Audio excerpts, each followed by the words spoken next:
বন্ধুরা, যদি সত্য ক্ষুদ্র হয় তবুও সেটা কিন্তু সত্য, কারণ সত্যের মধ্যেই লুকিয়ে আছে শিব। কিন্তু মিথ্যা যতই বড় হোক না কেন, আসলে সেটা মিথ্যাই, কারণ এর মধ্যে লুকিয়ে আছে ছল, কপটতা। তাই ছোট থেকে এই শিক্ষাই আমরা পেয়ে আসছি যে সদা সত্যই বলিবে, এবং ছোটদেরকে এই শিক্ষাই আমরা দিয়ে আসছি যে সদা সত্যের পথে চলিবে। কিন্তু জীবন নদী তো কখনো সোজা পথে চলে না, এর গতিপথে আছে নানান বাঁক। এই বাঁক না থাকলে অবশ্য পরিস্থিতির সাথে জীবন কখনোই মানিয়ে নিতে পারত না। যেহেতু variety is the spice of the life, তাই বৈচিত্র্য, রং আর স্বাদ আনতে মশলার প্রয়োগ যেমন রান্নায় করতে হয়, আমাদের জীবনেও সেই একই কাজ করতে হয়। যেহেতু এই মশলা মিথ্যার মোড়কে ঢাকা, তাই আমাদের জীবন সুখ ও স্বাস্থ্যের পক্ষে ক্ষতিকর হয়ে ওঠে। আবার কখনো কখনো এই মিথ্যার মোড়কে ভরা মশলা দিয়েই জীবনে রসের স্বাদ ফিরিয়ে আনা সম্ভব হয়। এমনই এক মিথ্যার মোড়কে ভরা ক্ষণস্থায়ী সংসারের গল্প হল তারাশঙ্কর বন্দ্যোপাধ্যায়ের তাসের ঘর। গল্পটি যদি আপনাদের ভালো লাগে অবশ্যই একটি লাইক করে দেবেন, প্রচুর শেয়ার করবেন এবং কমেন্ট করে দেবেন। সাবস্ক্রাইব করতে কিন্তু একদম ভুলবেন না। সাবস্ক্রাইব করার পর পাশে থাকা বেল বাটনে ক্লিক করে অল নোটিফিকেশন অন করে দেবেন, তাহলে আমি নতুন যখনই কোনো ভিডিও আপলোড করব তার খবর সবার আগে আপনার কাছে পৌঁছে যাবে। তাহলে শুরু করছি আজকের গল্প, তাসের ঘর।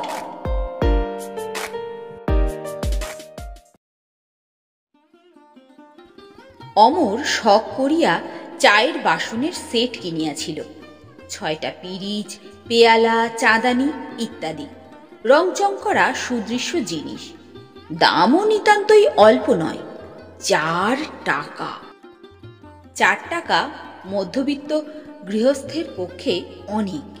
অমরের মায়ের হুকুম ছিল, সেটটি যত্ন করে তুলে রেখো বৌমা, কুটুম্ব স্বজন এলে, ভদ্রলোকজন এলে বের করো। কলিকাতা প্রবাসী হরেন্দ্রবাবুরা দেশে আসিয়াছেন। আজ তাহাদের বাড়ির মেয়েরা অমরদের বাড়িতে বেড়াইতে আসিবেন। তাহারই উদ্যোগ আয়োজনে বাড়িতে বেশ একটা সমারোহ পড়িয়া গিয়াছে। মা বলিলেন, চায়ের সেটটা আজ বার করত গৌরী। গৌরী বাড়ির মেয়ে, অমরের অবিবাহিতা ভগ্নী। মা চাবির গোছাটা গৌরীর হাতে দিয়ে দিলেন। গৌরী বাসনের ঘর খুলিয়া জার্মান সিলভারের ট্রে সমেত সেটটি বাহির করিয়া আনিয়া বলিল, 5টা কাপ কেন রয়েছে মা? আর একটা কাপ কি হলো?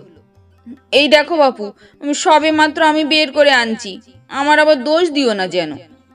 বিরক্ত হইয়া মা বলিলেন, আরে বাবা দেখ না ভালো করে, ঘরের মধ্যেই আছে, পাখা হয়তো আর উড়ে যাবে না। গৌরী সেটটা সেইখানেই নামাইয়া আবার ভালো করিয়া ঘর খুঁজিয়া আসিয়া বলিল, পাখাই তো হলো, নাকি কেউ খেয়ে ফেললো? সে কিন্তু আমি জানি না বাপু, তবে ঘরের মধ্যে কোথাও নেই। দুমদাম করিয়া মা ঘরে প্রবেশ করিতে করিতে বলিলেন, তোমার কি দোষ মা? সব দোষ আমার কপালের। তোমরা তো চোখ কপালের উপর তুলে কাজ করো, নিচের জিনিস দেখতে পাও না। গৌরীর চোখ হয়তো কপালের উপরেই উঠিয়া থাকে, কিন্তু এক্ষেত্রে গৌরীর অপরাধ প্রমাণিত হইল না। পেয়ালাটা খুঁজিয়া পাওয়া গেল না। মা হাঁকিলেন, বৌমা, অ বৌমা।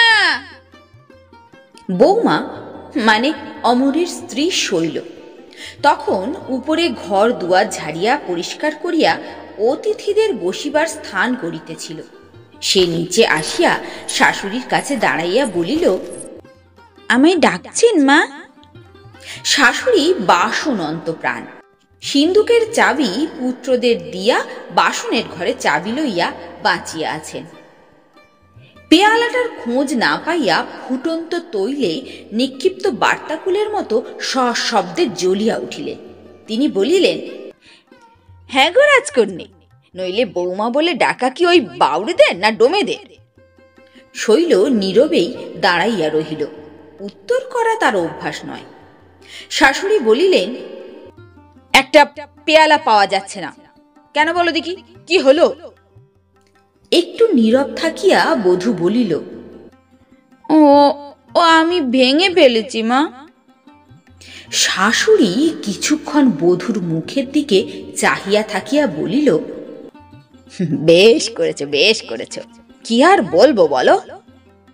সত্য কথা, এমন অকপট ভাবে অপরাধ স্বীকার করিলে অপরাধীকে মার্জনা করা ছাড়া আর উপায় থাকে না। সশব্দে দরজাটা বন্ধ করিয়া শাশুড়ি বলিলেন, 5টাকেও ফেলে আমি ভেঙে চুরমার করে দেব। রাগ গিয়া পড়িল চায়ের সেটের উপর। শৈল সবই নীরবে সহ্য করে নীরবেই দাঁড়াইয়া রহিল। শাশুড়ি বলিলেন, ভেঙেছ বলা হয়েছে, বেশ হলো, আবার চুপ করে দাঁড়িয়ে রইলে কেন? যাও, ওপরের কাজগুলো সব সেরে এসো, জলখাবারগুলো করতে হবে। শৈল উপরে চলিয়া গেল। কিছুক্ষণ পরে হাসি মুখে আসিয়া রান্নাঘরে শাশুড়ির কাছে দাঁড়াইল। শাশুড়ির মনের উত্তাপ কমিয়া আসিয়াছিল। বলিলেন, নাও, তোমার দেশের মতো খাবার তৈরি করো। শৈল খাবারের সরঞ্জাম টানিয়া লইয়া বসিয়া বলিল, সমস্তর ভেতরেই কি মাছের পুর দেব মা? হ্যাঁ, তা দেবে বই কি, বিধবা তো আর কেউ আসছে না।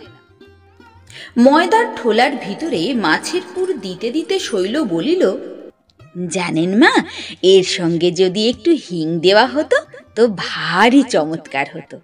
আমার বাবার হিং ভিন্ন কোনো জিনিস ভালোই লাগে না, আবার যে সে হিং আমাদের বাড়ি ঢুকতে দেন না। আফগানিস্তান থেকে কাবুলিরা সব আসে, তারাই দিয়ে যায়। শাশুড়ি বললেন, পশ্চিম ভালো জায়গা মা, আমাদের পাড়া গায়ের সঙ্গে তার তুলনা হয় না। না, সেসব জিনিস এখানে পাওয়া যায়। শৈল বলিল, পশ্চিমেও সে হিং পাওয়া যায় না মা, কাবুলিরা সব নিজেদের জন্য নিয়ে আসে। বাবাকে খুব খাতির করে কিনা, টাকা করে নেয় মাঝে সাঝে, তাই সমস্ত জিনিস দেয়।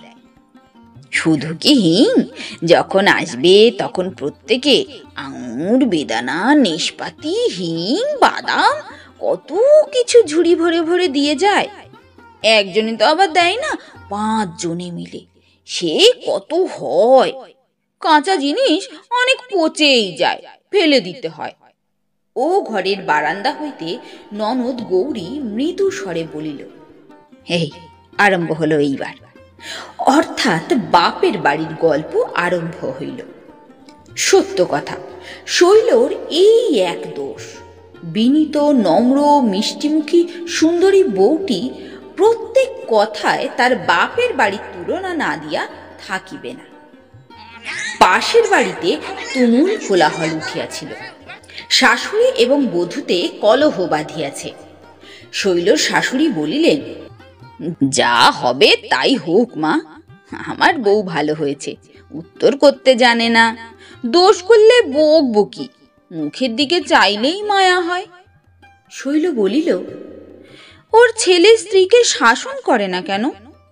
জানেন মা, আমার দাদা হলে আর রক্ষে থাকতো না, সঙ্গে সঙ্গে বউকে বাপের বাড়ি পাঠিয়ে দিতেন।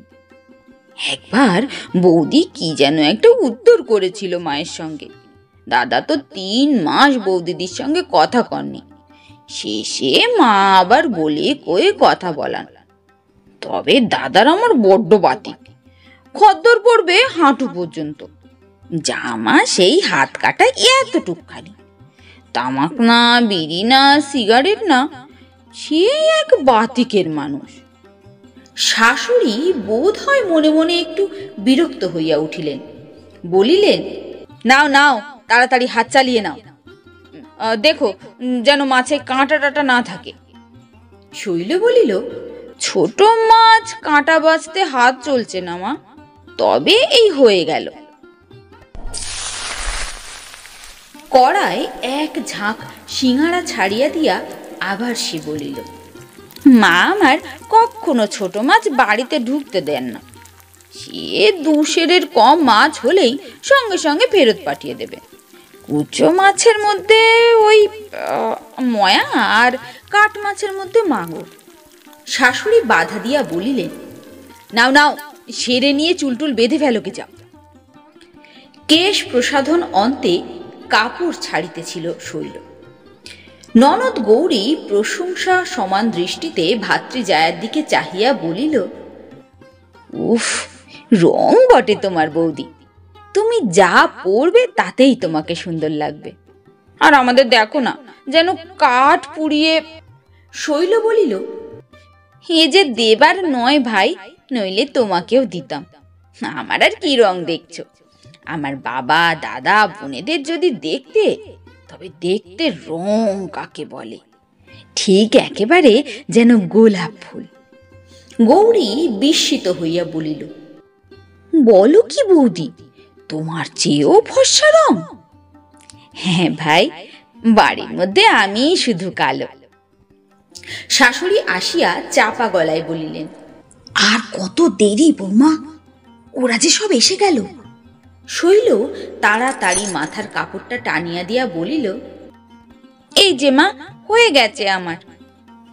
ধনী কলকাতা প্রবাসিনীদের মহার্ঘ উজ্জ্বল সজ্জা ভূষণ রূপ সমস্তকে লজ্জা দিয়া শৈল আবির্ভূতা হইল নক্ষত্রমণ্ডলের চন্দ্রকলার মতো। প্রবাসিনীর দল মুগ্ধ হইয়া দেখিতেছিল। শৈল হাসি মুখে প্রণাম করিল। ও বাড়ির গিন্নি বলিলেন, এই যে চাঁদের মতো বউ হয়েছে গো তোমার দিদি, লেখাপড়াটাও জানে নাকি? শৈল মৃদু স্বরে বলিল, স্কুলে তো পড়িনি, বাবা স্কুলের শিক্ষা বড় একটা পছন্দ করেন না, বাড়িতে পড়েছি। ম্যাট্রিক স্ট্যান্ডার্ড শেষ হয়েছিল, তারপরেই তো। কথা অসমাপ্ত থাকিলেও ইঙ্গিতে সমাপ্ত হইয়া গেল। ও বাড়ির গিন্নি বলিলেন, কে জানে মা, আজকাল যে কি হলো দেশের, মেয়েদের আর কলেজে না পড়লে বিয়ে হচ্ছে না। আমার বৌমা তো কলেজে পড়েছিল, বিয়ের পর আমি সব ছাড়িয়ে দিয়েছি। শৈল উত্তর দিল, কলেজের কোর্স আমিও কিছু পড়েছি, আমার বোনেরা সব ভালো করে পড়েছে, বাড়িতে দাদাই পড়ান। পড়াশোনায় দাদার ভয়ানক বাতিক কিনা জানেন, বছরে 500-700 টাকার বই কেনেন, বাংলা ইংরাজি, বিলেত থেকে ইংরেজি বই আনাবেন। তা তোমার দাদা কি কাজকর্ম করেন? কাজকর্ম অবশ্যই বাবার বিজনেস আছে, সেইটাই দেখতে বলেন মা। দাদা তখন বলেন, সামনে জ্ঞান সমুদ্র মা, চোখ ফেরাবার অবকাশ আমার নেই। তা তোমার বাপের বাড়ি কোথায় মা? এলাহাবাদ। এলাহাবাদ গেছেন নিশ্চয়ই, আমাদের 3 পুরুষের বাস হয়ে গেল সেখানে। বাবা সেখানে কন্ট্রাক্টরি করেন। তা কিরকম পান টান? আমি তো ঠিক জানি না, তবে মেজো ভাই মাঝে মাঝে বলে। এরকম করলে আর চলবে না মা, তুমি বাবাকে বলো, পাকা বাড়িগুলো ভাড়া দিয়ে নিজে সেই খোলার বাড়িতে থাকবেন, টাঙায় চড়ে কাজ দেখে বেড়াবেন, মোটর কিনবেন না, এ করে চলবে না। বাবা বলেন, এ আমার পৈতৃক বাড়ি, যেখানে আছে তেমনই থাকবে, ভাঙবও না, কোথাও যাবও না, আর গাড়িও আমি কিনবো না, ছেলেরা বিলাসী হয়ে যাবে। আমি রোজগার করছি, তারা যদি না পারে। লোকে বলে মহেন্দ্রবাবু এক হিসেবে সন্ন্যাসী। শৈল কথা শেষ করিয়া মৃদু মৃদু হাসে। প্রবাসিনী গিন্নি একবার শৈল শাশুড়িকে বললেন, তাহলে ছেলের তোমার বেশ বড় ঘরেই বিয়ে হয়েছে দিদি, তোমাদের চেয়েও অনেক বড় ঘর।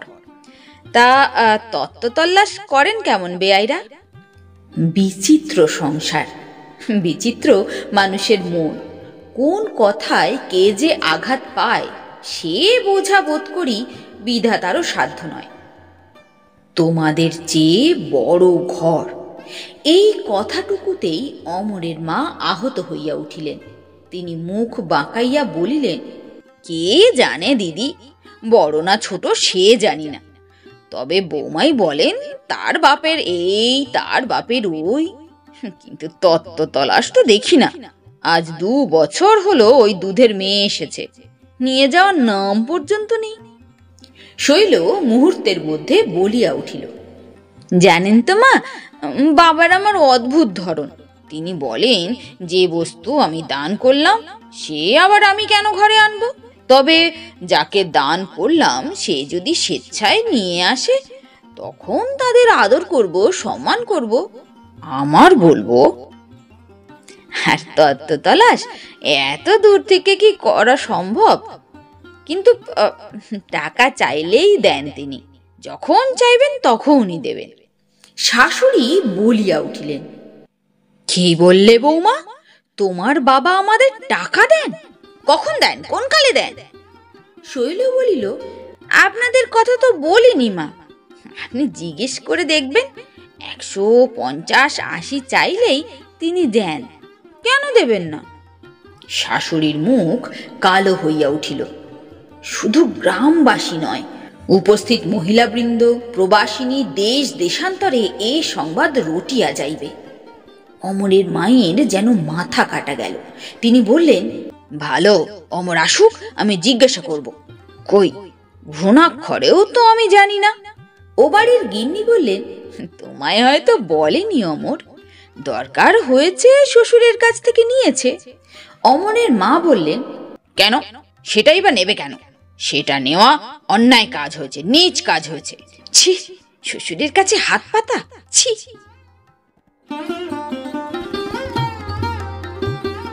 অমর কাজ করে কলকাতায়। সেখানে সে অর্ডার সাপ্লাইয়ের ব্যবসা করে।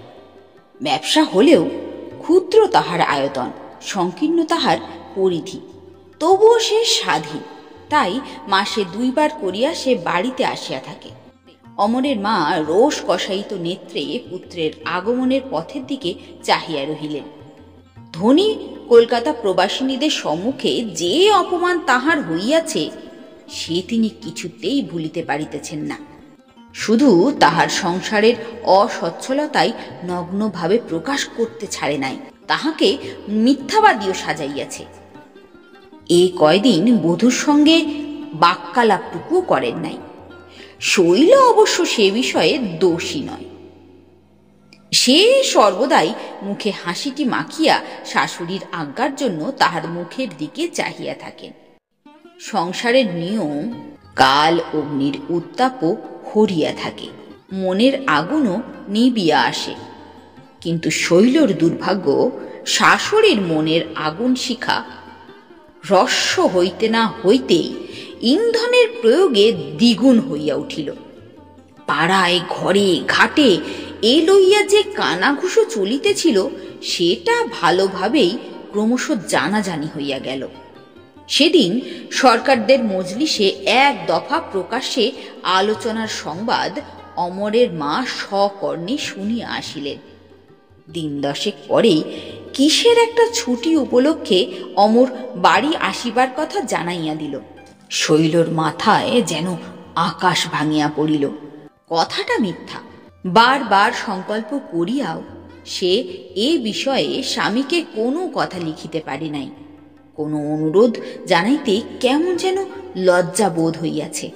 তাহার হাত চলে নাই, ঠোঁট কাঁপিয়াছে, চোখে জলও দেখা গিয়াছে। সে চিঠির কাগজখানা জড়ো করিয়া মুড়িয়া ছুঁড়িয়া ফেলিয়া দিয়াছে। শৈল আপনার শয়ন কক্ষে স্তব্ধ প্রতীক্ষায় স্বামীর জন্য বসিয়া রহিল। অমর আসিলেই তাহার পায়ে আছাড় খাইয়া পড়িবে। অকস্মাৎ অমরের উচ্চ ক্রুদ্ধ কণ্ঠস্বরে সে চমকিয়া উঠিল। অন্ধকারের আবরণের মধ্যে চোরের মতো নিঃশব্দে বাহির হইয়া আসিয়া সে আশ্বস্ত হইল। ক্রোধের প্রসঙ্গ তাহাকে লইয়া নয়, অমর বচসা জুড়িয়াছে কুলির সহিত।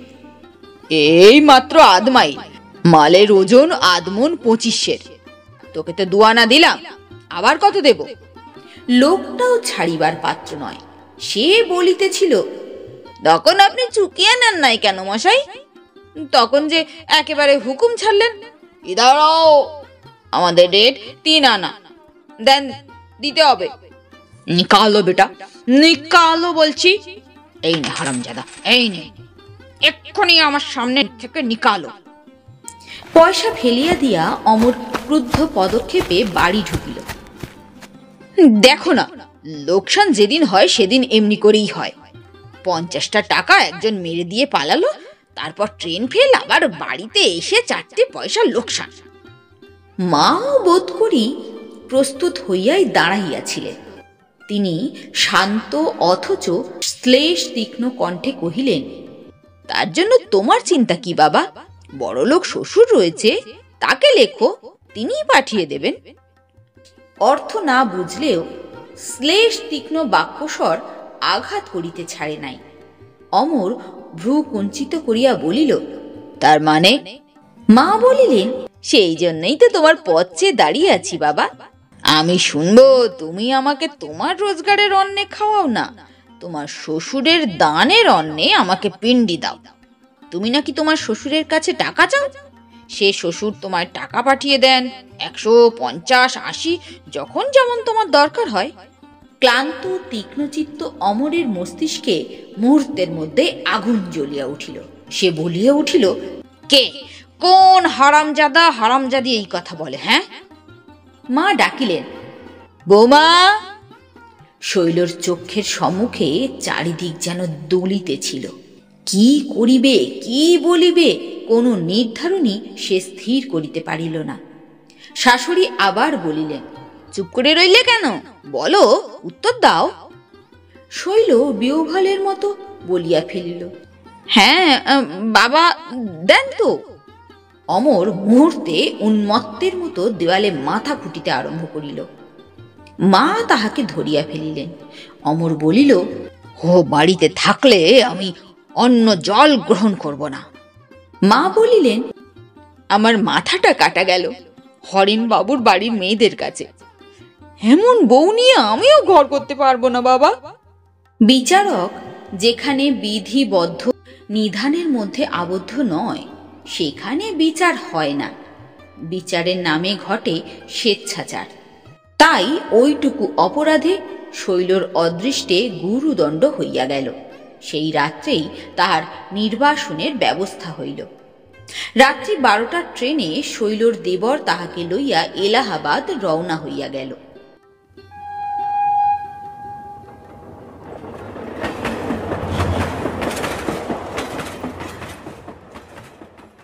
শৈলকে দেখিয়া তাহার মা আনন্দে বিস্ময়ে আকুল হইয়া বলিলেন, হে কি শৈল, হে তুই যে এমন হঠাৎ? শৈল ঢোক গিলিয়া বলিল, কেন মা, আসতে নেই? তোমরা তো আনলে না, কাজেই আমি নিজে এলাম। মেয়েকে বুকে জড়াইয়া ধরিয়া মা বলিলেন, ওরে, আনতে কি আমার অসাধ, না আমার মনে ব্যথা হয় না? কিন্তু কি করব বল। একটা দীর্ঘ নিঃশ্বাস ফেলিয়া আবার বলিলেন, বাবা রোজগার কমে গেছে, বাজার নাকি বড় মন্দা, তার উপর হৈমির বিয়ে এসেছে, খরচ যে করতে পারছি না মা। শৈল অবকাশ পাইয়া অঝোর ঝরে কাঁদিয়া বুক ভাসাইয়া দিল। মা বলিলেন, সঙ্গে কে এসেছে শৈলী, জামাই? শৈল বিবর্ণ মুখ করিয়া বলিল, না, আমার দেওর এসেছে। কই সে? উমা, বাইরে কেন সে? ঘরের ছেলে। ওরে দাই, দেখ তো, বড়দিদির দেওর বাইরে আছে, ডেকে নিয়ে আয়, বল মা ডাকছে। শৈলর বুক দূর দূর করিতেছিল। কনিষ্ঠ ভ্রাতার প্রতি অমরের আদেশ ছিল যে সে যেন জল গ্রহণ না করে। কঠিন শপথ দিয়া আদেশ দিয়াছে অমর। দাই ফিরিয়া আসিয়া বলিল, কই, কেউ তো নেই। মা আশ্চর্য হইয়া বলিলেন, সে কি, গেল কোথায়? শৈল বলিল, তাকে ট্রেন ধরতে হবে মা, সে চলে গেছে। বিস্ময়ের উপর বিস্ময়, মা যেন অভিভূত হইয়া গেলেন। ট্রেন ধরতে হবে, চলে গেছে, সে কি? শৈল বলিল, তাকে সিমলে যেতে হবে মা, একটা খুব বড় কাজের সন্ধান করতে যাচ্ছে। যে ট্রেনে আমরা নামলাম সেই ট্রেনই গিয়ে ধরবে, থাকবার তো তার উপায় নেই। মা আশ্বস্ত হইয়া বলিলেন, ফেরবার সময় তাকে নামতে বলে দিয়েছিস তো? একটা দীর্ঘ নিঃশ্বাস ফেলিয়া শৈল বলিল, বলে তো দিয়েছি মা, কিন্তু বোধ হয় নামতে পারবে না। খুব জরুরি কাজ কি না, সিমরে থেকে কলকাতায় যাবে কার একটা চিঠি নিয়ে, সময় মতো পৌঁছতে না পারলে তো সব মিছে হবে। এই সময়ে শৈলর জ্ঞানান্বেষী বড় দাদা বাড়ি ঢুকিল। পরনে তাহার খদ্দর সত্যি, কিন্তু জরিপার শৌখিন খদ্দরের ধুতি, গায়েও শৌখিন পাঞ্জাবি, মুখে একটা গোল্ড ফ্লেক্স সিগারেট, হাতে কতকগুলো মাছ ধরিবার চারের উপকরণ। শৈলকে দেখিয়া সে বলিল, আরে শৈলী, কখন এলি? হাসি মুখে শৈল বলিল, এই তো দাদা, এই মাত্র এলাম। ভালো আছেন আপনি? হ্যাঁ, তা বেশ। কই নতুন লোক কই? খাস বাংলাদেশের মানুষ কই? এই দে তো, চারটা তৈরি করে দে। তোর হাত কেমন পয়া দেখি। মাছ ধরতে যাব আজ দে হাতে, এক জমিদারের তালাওতে। শৈল উপকরণগুলি হাতে লইয়া বলিল, চলুন না দাদা একবার আমাদের ওখানে, কত মাছ ধরতে পাবেন একবার দেখবেন। তোদের ওখানে পুকুরে খুব মাছ না রে? আমাদের ওখানে পুকুরে বড় বড় মাছ, আধমন, 15 সের, 25 সেরের এক একটা মাছ। জানেন দাদা, যখন প্রথম গেছি একটা 18 সেরের কাতলা মাছ এনে দেওর বললে, বৌদি উঠতে হবে। ওরে বাপ রে, আমার যা ভয়! এখন অবশ্য আর ভয় করে না। আধমন 25 সেরের মাছ দিব্যি কেটে ফেলি। যাবার ইচ্ছা তো হয় রে, হয়ে ওঠে না। কলকাতায় যাই, তাও অমর বাবুর সঙ্গে দেখা করার সময় হয় না। তা অবশ্য তুই যদি কলকাতায় থাকতিস তবে নিশ্চয় যেতাম। শৈল বলিল, আচ্ছা দেখব, আমাদেরও তো কলকাতায় বাড়ি হবে এইবার। অর্ধ পথে বাধা দিয়া দাদা বলিল, কলকাতায় তোদের বাড়ি হচ্ছে নাকি রে? শৈল বলিল, জায়গা কিনেছেন, ধীরে ধীরে হবে এইবার। মা পুলকিত হইয়া প্রশ্ন করেন, জামাই এখন বেশ ভালো পাচ্ছে না রে শৈলী? শৈল নত মুখ করিয়া বলিল, দেশেও দালান করবেন।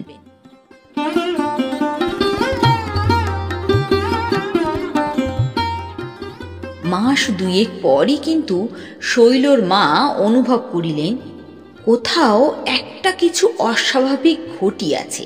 জামাই বা বেয়ান কেহই তো শৈলকে পত্র দেন না, সংবাদ লন না। তিনি স্বামীকে বলিলেন, দেখো, তুমি বেয়ানকে একখানা পত্র লেখো। মহেন্দ্রবাবু নিরীহ ব্যক্তি, শৈল অন্যের সম্বন্ধে যতই অত্যুক্তি করিয়া থাকুক, তাহার পিতার উপার্জন সম্বন্ধে যতই বাড়াইয়া বলিয়া থাকুক, পিতার প্রকৃতি সম্বন্ধে সে অত্যুক্তি করে নাই। সত্যি তিনি সাধু নিরীহ প্রকৃতির ব্যক্তি। মহেন্দ্রবাবু স্ত্রীর কথায় শঙ্কিত হইয়া পরদিনই বেয়ানকে পত্র দিলেন। লিখিলেন, আমি আপনার অনুগৃহীত ব্যক্তি। শৈলকে চরণে স্থান দিয়া আপনি আমার প্রতি বিশেষ অনুগ্রহ করিয়াছেন। প্রার্থনা করি সেই অনুগ্রহ হইতে আমি বা আমার শৈল যেন বঞ্চিত না হই। আমি বুঝিতে পারিতেছি না সেখানে কি ঘটিয়াছে, শৈল কি অপরাধ করিয়াছে, কিন্তু অপরাধ যে করিয়াছে সে বিষয়ে সন্দেহ নাই। সে কোনো কথা প্রকাশ করে নাই। তবুও এই দীর্ঘ 2 মাসের মধ্যে কোনো আশীর্বাদ তো আসিল না। শ্রীমান অমর বাবা জীবনও তো একখানাও পত্র দেন না। দয়া করিয়া কি ঘটিয়াছে আমাকে জানাইবেন। আমি নিজে শৈলকে আপনার চরণে উপস্থিত করিয়া তাহার শাস্তি দিব। তারপর শেষে আবার লিখিলেন, অমর সংবাদ না দিলেও শৈলর নিকট তাহার উন্নতির কথা শুনিয়া বড়ই সুখী হইলাম। কলিকাতায় বাড়ি করিবেন শুনিয়া পরম আনন্দ হইল। আপনার মেজ ছেলের পরীক্ষার সংবাদ শুনিলাম। কয়েক নম্বরের জন্য প্রথম হইতে পারে নাই। আশীর্বাদ করি বিয়েতে সে যোগ্য স্থান লাভ করিবে। পত্রখানা পড়িয়া অমরের মায়ের চক্ষে জল আসিল। মনে তাহার ক্রোধ বহ্নি জ্বলিতেছিল। ইন্ধনের অভাবে সময় ক্ষেপে সে বহ্নি নিভিয়া গিয়াছে। প্রতি পদে তাহার শৈলর প্রতিমার মতো মুখখানি মনে পড়িত। বলুক সে মিথ্যা, তবু মিষ্ট কথার সুরটি তাহার কানে বাজিত। আজ বেআইয়ের পত্র পড়িয়া তাহার সকল গ্লানি নিঃশেষে বিদূরিত হইয়া গেল। শুধু বিদূরিত হইয়া গেল না, পুত্রবধূর প্রতি তাহার মন প্রসন্ন হইয়া উঠিল। পত্রের শেষ ভাগটুকু আবার পড়িলেন, কলিকাতায় বাড়ি ইত্যাদি। তিনি অমরকে পত্র দিলেন। বেহাইকেও লিখিলেন, বৌমা আমার ঘরের লক্ষ্মী। লক্ষ্মীর কোনো অপরাধ হয়, তবে কার্যগতিকে সংবাদ লইতে পারি নাই, সে দোষ আমারই। শীঘ্রই অমর বৌমাকে আনিবার জন্য যাইবে। পত্র পাইবা মাত্র শৈল পুলকিত হইয়া স্বামীকে পত্র লিখিতে বসিল।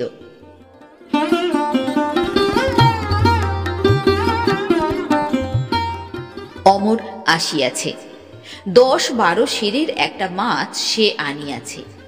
শৈল তাড়াতাড়ি সেটা কাটিতে বসিল। বলিল, বড় জাতের মাছ মনে হয় ধরা পড়েনি না? এগুলো তো মাছলা জাতের। ওদিক হইতে ভাতৃজায়া বলিল, এই আরম্ভ হলো, শ্বশুর বাড়ির অবস্থা আর কারো ভালো হয় না।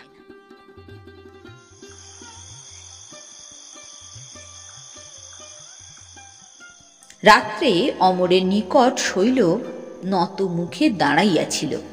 অমর একখানা পত্র বাহির করিয়া দেখাইয়া বলিল, এসব কি বলতো? একটি বড় মাছ যেমন করিয়া হোক আনিবে। এখানে আমি আমাদের অনেক মাছ আছে বলিয়াছি। আমাদের 16 আনার একটাও তো পুকুর নেই, অথচ ছি। আর এখানে মুক্তোর গহনার চাল হইয়াছে, আমার জন্য ঝুঠা মুক্তার মালা এক ছড়া।